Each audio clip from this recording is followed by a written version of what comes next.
Hello বন্ধুরা, আজকে আমরা 15টি একদম বেসিক ইংলিশ ট্রান্সলেশন শিখব, যেটা আমরা প্রতিনিয়ত ব্যবহার করে থাকি। এর ইংলিশগুলো আজকে আমরা ট্রান্সলেশনের মাধ্যমে শিখব। এটা আবার করো, ডু ইট অ্যাগেন। আমি কি করব, হোয়াট শুড আই ডু। আমি কোথায় যাব, হোয়ার শুড আই গো। আমি কি বলবো, হোয়াট শুড আই সে। আমি কখন আসব, হোয়েন শুড আই কাম। তুমি খুব অভদ্র, ইউ আর ভেরি ইল ম্যানার্ড। আমার কথার জন্য খারাপ মনে করবে না, প্লিজ ডোন্ট মাইন্ড মাই ওয়ার্ডস। ভালো করে কথা বলো, স্পিক প্রপারলি।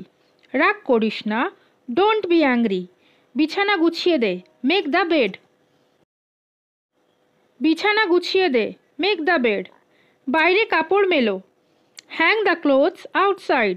বাথরুম পরিষ্কার করো, ক্লিন দ্য বাথরুম। প্লেটগুলো ধুয়ে দাও, ওয়াশ দ্য প্লেটস। গ্যাস বন্ধ করেছিস, did you turn off the gas. নিজের মূল্যবান সময় দিয়ে ভিডিওটি এতক্ষণ দেখার জন্য আপনাকে অনেক অনেক ধন্যবাদ। যদি ভিডিওটি ভালো লেগে থাকে তাহলে অবশ্যই লাইক এবং কমেন্ট করতে ভুলবেন না, এবং নিজের প্রিয়জনদের সাথে শেয়ার করতে ভুলবেন না।